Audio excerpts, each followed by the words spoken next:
Hola YouTube, ¿cómo andan? Estoy acá en el stream y este fragmento en especial que se viene ahora va a ir a YouTube y es para ustedes. Hoy vamos a hablar de Nietzsche, como dice el título del video. Vamos a ver un video sobre la genealogía de la moral y vamos a comentar sobre una pregunta en particular que tengo yo para hacer.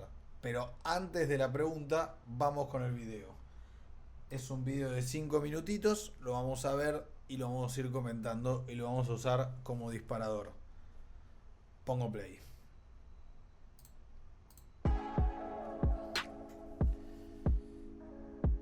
Es un video de hace unos años. La genealogía de la moral es un libro del filósofo alemán Friedrich Nietzsche, publicado en 1887. La obra critica la moral vigente. Está dividida en prefacio y 3 tratados, los que cuestionan el valor de nuestros juicios morales, basándose en un método genealógico por el que Nietzsche examina los principios morales que gobiernan en el mundo occidental, desde Sócrates. El prefacio plantea la necesidad de criticar los valores morales, entendiéndolos como una consecuencia, un síntoma o incluso un veneno. Además, recoge preguntas importantes como: ¿bajo qué condiciones inventó el hombre esos juicios de valor del bien y el mal, y han obstaculizado hasta ahora el desarrollo humano o lo han fomentado? Bueno, quiero hacer ya una pausa acá para ir comentando de qué habla. Yo no me acuerdo el libro en orden, lo leí entero, creo que 2 veces, pero de todo lo que él está hablando, sea lo que se refiere. Antes que nada quiero introducir la pregunta que disparó hoy en mi newsletter a la mañana y un poco por qué quiero hacer un video sobre Nietzsche, que es una pregunta que la voy a dejar acá escrita en el chat, así en el video después está ahí, queda escrita. Esperen.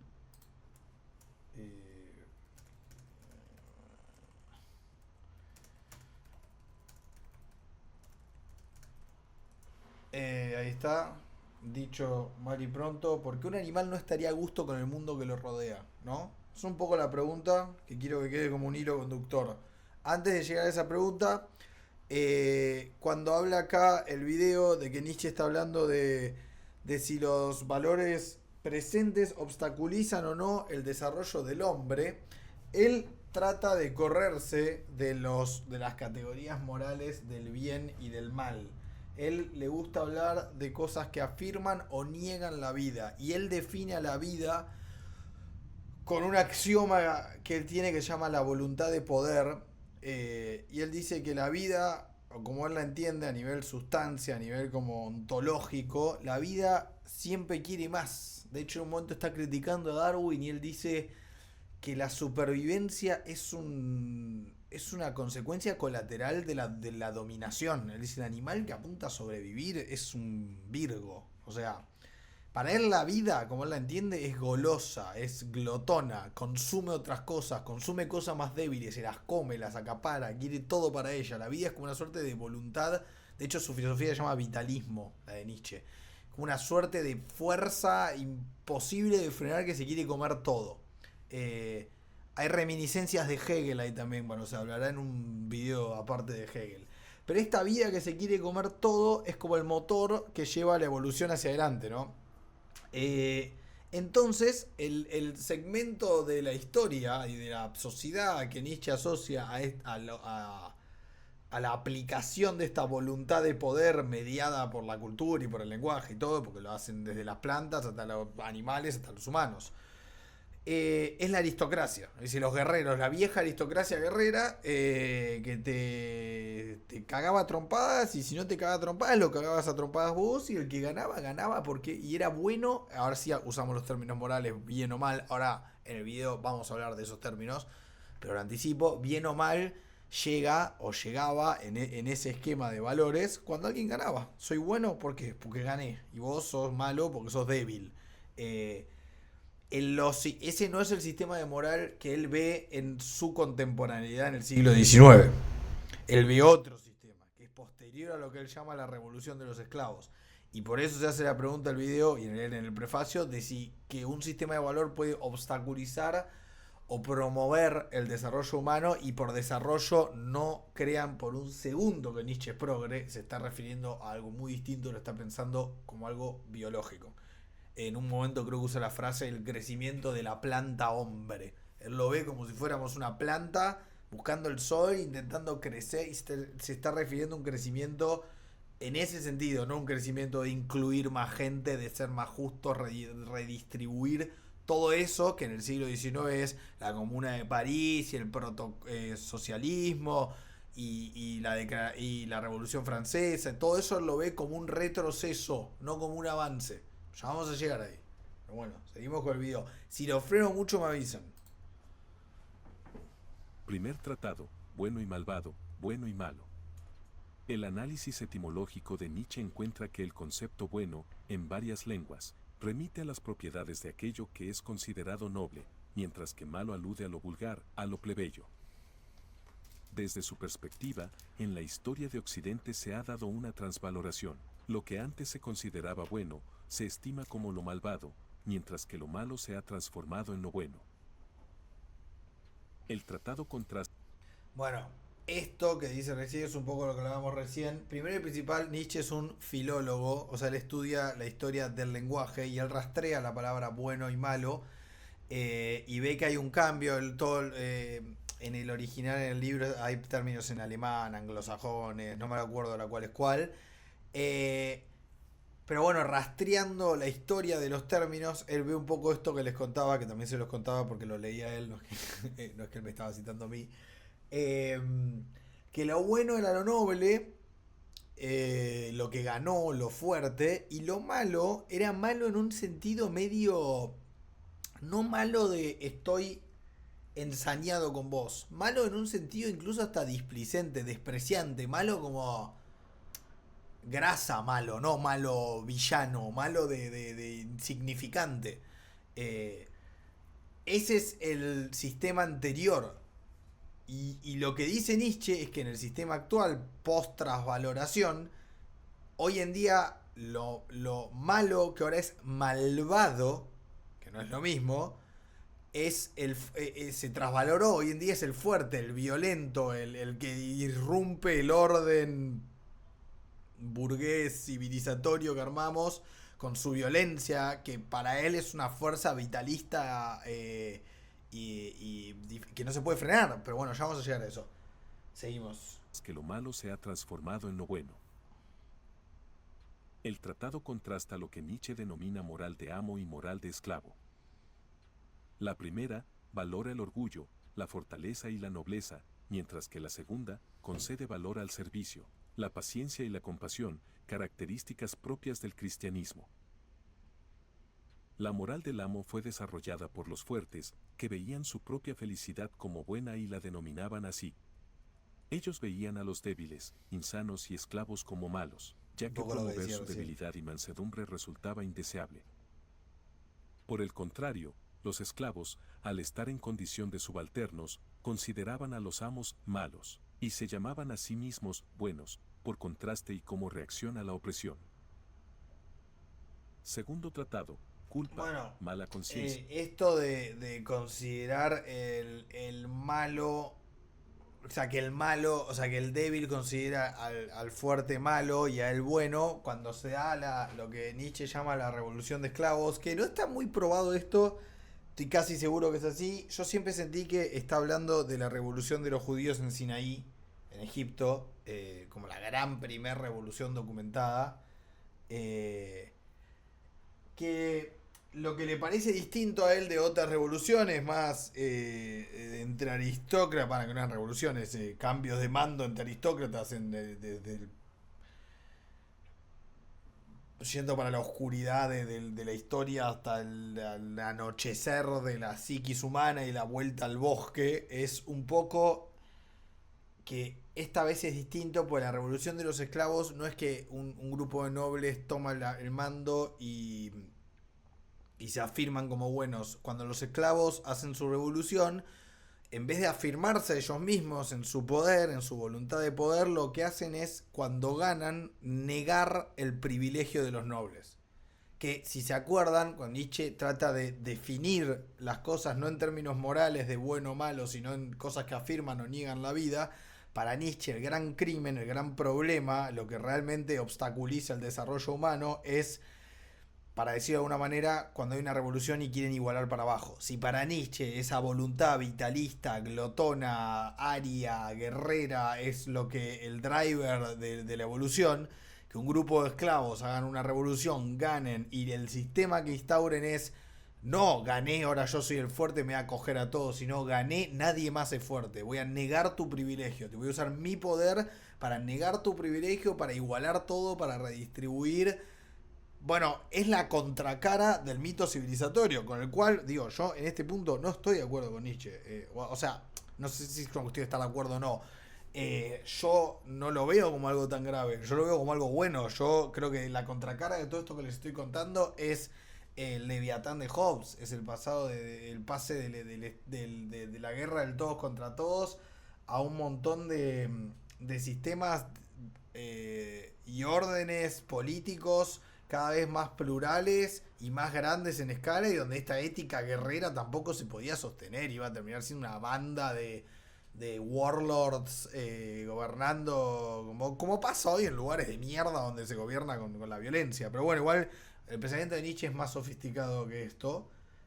Nada más voy orientando a dónde va lo de la revolución de los esclavos. Llegamos al segundo tratado. Este es un video de 5 minutos resumiendo un libro, así que por eso lo estoy usando de disparador. Freno y hablo mucho porque el chabón en 20 segundos sintetizó de un pedazo entero del libro. Igual tampoco y muy otras largo. cosas afines. El segundo tratado aborda el desarrollo de la conciencia moral. Nietzsche desafía la noción optimista generalizada de la naturaleza social humana. Considera que el hombre es un animal social, que solo se convierte en ser social en el curso de la cruel historia de la cultura humana.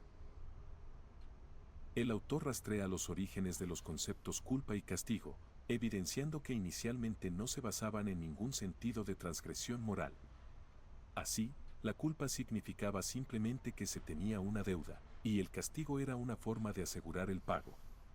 Con el auge de la moral esclavista, estos conceptos morales adquirieron su significado actual. También señala la mala Bueno, otro gran momento del libro y otro ejercicio filológico de Nietzsche es esto que cuenta recién el video, rastrear los términos culpa, o sea, culpa y castigo, que eran términos de la órbita económica. También hay toda una parte, era al principio, esto me parece un buen paréntesis, él arranca, creo que es en el prefacio, que en un momento dice la frase, creo que textual es, a esos psicólogos ingleses. Le está hablando a los utilitaristas. Creo que a la escuela de Bentham, si mal lo recuerdo, parece que lo tengo un poco, o de John Stuart Mill, no sé, toda esa camada de filósofos políticos utilitaristas, que en el siglo XIX, la segunda parte creo del siglo XIX, empieza la conversación utilitarista sobre el utilitarismo. Lo que plantea es una corriente filosófica que lo que plantea es dar la mayor cantidad de felicidad a la mayor cantidad de gente posible. Es como pensar la ética, no desde un lugar, acá puede ser que le erre algún término porque no los repaso hace mucho, pero no en un lugar deontológico, no en un lugar de calidad moral, de tipo, no. Tipo el ejemplo de Kant, que yo no mentiría bajo ninguna circunstancia porque mentir siempre está mal porque el imperativo categórico, bueno, los utilitaristas es no. Usemos un criterio que muy afín al capitalismo de esa época, de empezar a pensar las cosas económicamente a escala, es no quiero morir en una batalla ética por una cuestión de altura e intransigencia en la negociación de mis axiomas. Prefiero buscar una manera en la cual la mayor cantidad de gente puedan estar mejor. Esa va a ser el ancla con la que yo mida el crecimiento moral. ¿Cómo estaba la gente antes y cómo está la gente ahora? ¿Hay más felicidad y menos sufrimiento? God, vamos bien. Hay otras escuelas morales que en vez de concentrarse en el número, porque la concentración del número te puede llevar, hay una corriente moderna de neurología que se llama Troleology, por un chabón que se llama Joshua Green, que después podemos hablar un día de él, que hace todo un montón de experimentos que tienen que ver con el típico de... hay una persona atada en la vía y viene un tren y vos podés desviar el tren pero y salvás a 5 chicos, pero en el otro riel hay una persona y la matás, y la diferencia entre sentir la responsabilidad de haber hecho el acto vos o no tener responsabilidad del acto y que haya sido como una fatalidad, y cómo opera la culpa en la cabeza humana. Toda esa rama hoy en día de la ética, que está muy basada en el utilitarismo, Nietzsche en el prefacio está como medio hablándole a los precursores de esa escuela, y dice una frase que para mí está muy buena, que no es textual porque no me acuerdo, pero dice algo así como que ninguna de la... Él muestra una ejecución a un acusado de magnicidio de la antigüedad, donde lo torturan en vivo y es todo súper gore, y dice que ningún espectáculo de crueldad del pasado se compara a una noche de una mujer histérica victoriana, como diciéndole paradójicamente a esos psicólogos ingleses: si a vos lo que te importa es medir sufrimiento, lo que nos estamos cogiendo la cabeza en la modernidad por la culpa no le gana a nada que quiera ir a buscar el pasado, ni de tortura, ni de guerra. O sea, como que él dice, si la pregunta que eso, imaginamos una balanza gigante y pesar el malestar de la humanidad, estamos en poronga. Eso es lo que está diciendo Nietzsche. Y en este capítulo donde rastrea la culpa, la sensación de culpa, que va a llegar con la transvaloración y la revolución de los esclavos y la figura del sacerdote, que él plantea que es una suerte de Chad de los débiles, que en realidad es como el hijo medio feucho y débil de la familia aristócrata de tinchos guerreros, que entiende que mediante la retórica puede ganar poder desde la retórica, desde la introspección, la psicología, como sería como el despertar del monoteísmo para Nietzsche, porque a Nietzsche le gusta hablar mucho en figuras literarias. Entonces, este sacerdote empieza a volver la violencia de cada uno contra uno mismo. Y la violencia contra uno mismo es la culpa para Nietzsche. Entonces, enjaular el animal, que es la voluntad de poder, por lo que hablábamos recién, es la contracara de la civilización como la vemos. Un poco Freud en El malestar de la cultura habla de lo mismo. Pero bueno, en este capítulo donde rastrea el término deuda y castigo y todo eso, ves que el origen es económico. La deuda era... La culpa era algo que se debía y el castigo era el pago. Y la transformación de esas dos categorías en algo moral, él la encuentra filológicamente rastreando cómo fueron evolucionando las palabras en posterior a este momento de trasvaloración, esa primera revolución de los esclavos, donde ahora el malo es malvado y todo eso. Hablé mucho, espero haber sido lo menos ensaladoso que pude. Seguimos. Ciencia en relación a nuestra tendencia a vernos como pecadores, y sitúa sus orígenes en la necesidad que surgió con el desarrollo de la sociedad, de reprimir los instintos animales de agresión y crueldad, y de replegarlos sobre nosotros mismos. Todos los instintos que no se descargan hacia el exterior se vuelven hacia el interior. Esto es lo que llamó la interiorización del ser humano. Tercer tratado, ¿qué significan los ideales ascéticos? En el tercer tratado, el autor se enfrenta al ascetismo, la poderosa y paradójica fuerza que domina la vida contemporánea. Nietzsche lo ve como la expresión de una voluntad débil y enferma.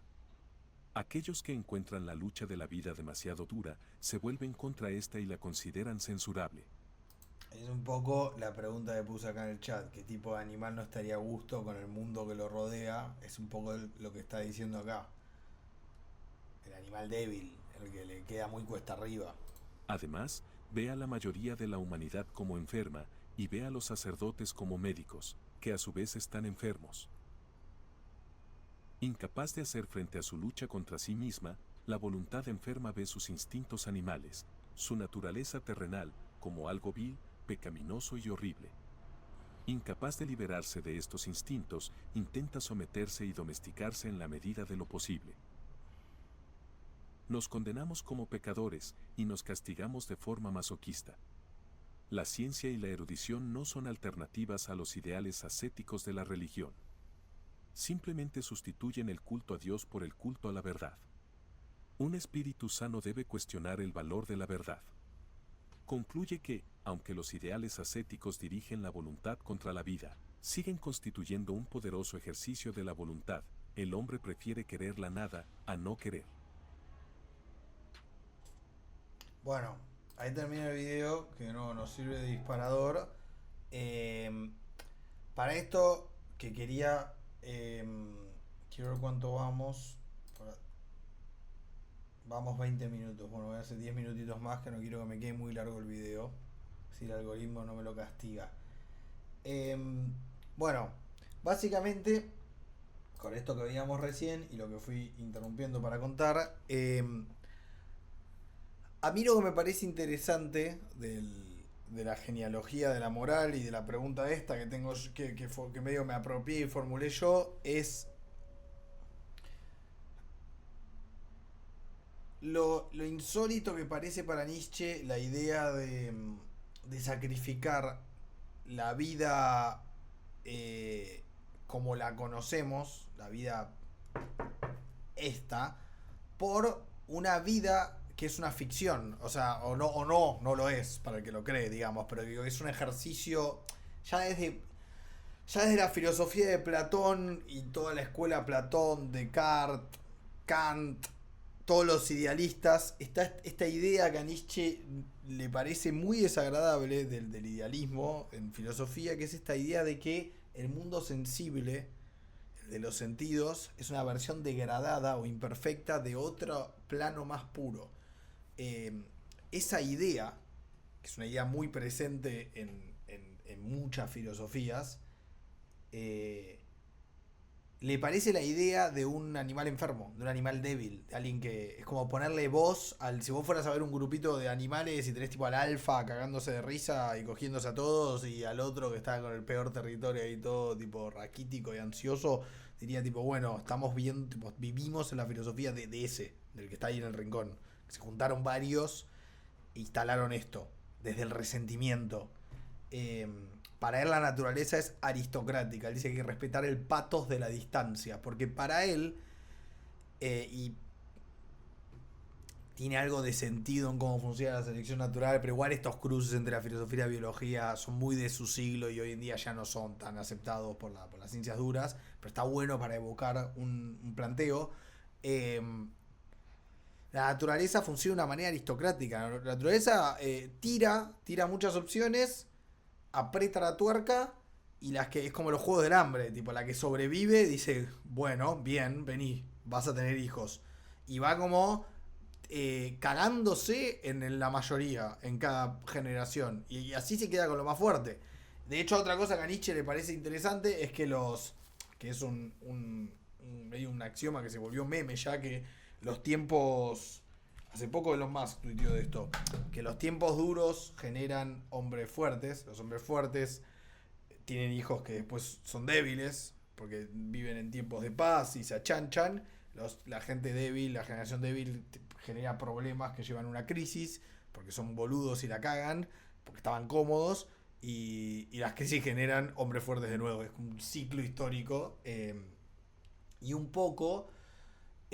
a lo que va Nietzsche con toda su filosofía vitalista es que lo que él estaba observando ya en el siglo XIX es que ese pathos de la distancia se estaba achicando, y que la gente, bueno, todo este final del video que hablaba de que el culto de Dios fue reemplazado por el culto de la verdad, y que su Übermensch, su superhombre, su hombre que crea valores y toda su parte más delirante de su filosofía, es un poco una idea muy anarco-libertaria, en el sentido moderno del término, que para él quiere al Estado lejos. Nietzsche quería hombres, en su filosofía, hombres autónomos. No voy a decir mujeres porque era bastante misógino y no está pensando en mujeres. Y cuando habla de mujeres habla desde otro lugar, así que voy a decir hombres. Está pensando en hombres autónomos en todo sentido, desde lo económico, lo bélico, y esta idea de que el Estado tiene que reparar las injusticias del mercado, que ya es una idea que estaba surgiendo a fines del siglo XIX, bastante, más que nada en 1800, segunda mitad del siglo XIX, con la segunda revolución industrial, ya empieza a aparecer en Europa el socialismo. Nietzsche lo ve y no le gusta. Nada, un poco esa idea de que el Estado, porque el Estado es la suerte de la cooperativa de los esclavos unidos, si una revolución de los esclavos que en número están y mediante la culpa, el doble proceso, controlando a los que para Nietzsche están sanos en realidad, porque tiene esa voluntad incontrolable que si no la ejercen afuera se vuelve para adentro mediante la culpa y la violencia. eh, Tenés al Estado cada vez creciendo más y yendo y abalanzándose sobre esas personas. Entonces, si vos tenés el pensamiento del chabón de Nietzsche, la estás viendo todo al revés. Decís, estamos agarrando a los mejores ejemplares de la raza y los estamos no solo frenando y haciendo sentir culpables y tipo enjaulándolos, sino que el cuerpo vigilante ventamiano de los esclavos que ganaron la guerra se está volviendo cada vez más grande y está infiltrando cada vez más esferas, restando la autonomía a la gente y emparejando todo para abajo. Entonces la consecuencia para él es así la planta hombre no va a crecer más. No vamos a seguir perfeccionándonos como animal. Estamos estancando nuestro desarrollo, que es lo que hablaba al principio. Bueno, nada. Me pareció un video interesante para hacer, eventualmente lo ampliaremos. Voy a cerrarlo acá porque me parece que es el video y una cantidad de explicación que está buena para los que quieran saber o que querían saber un poco qué es Nietzsche y adentrarse un poco en su mundo filosófico. Creo que la genealogía y la moral, yo que leí todos sus libros, creo que es uno de los mejores y uno de los más esquemáticos, donde él está muy maduro a nivel sistema filosófico. Y nada, es un chabón polémico, pero también es un chabón brillante. Como lo dijo, ¿quién fue? Sam Harris una vez dijo que Nietzsche hoy sería un school shooter, esos pibitos que van al colegio y matan a todos, pero dejaría la carta suicida mejor escrita de la historia. Realmente es un chabón que tiene una pluma muy poderosa. Es polémico, pero también el pasado es polémico. Y si uno es capaz de entender que puede no estar de acuerdo con él y se abre realmente a lo que él está diciendo, es peligroso y poderoso lo que dice, pero es una experiencia muy enriquecedora encontrarse con sus ideas. Son muy frescas y están expuestas de una manera muy zarpada. Así que nada, voy a cortar acá para YouTube.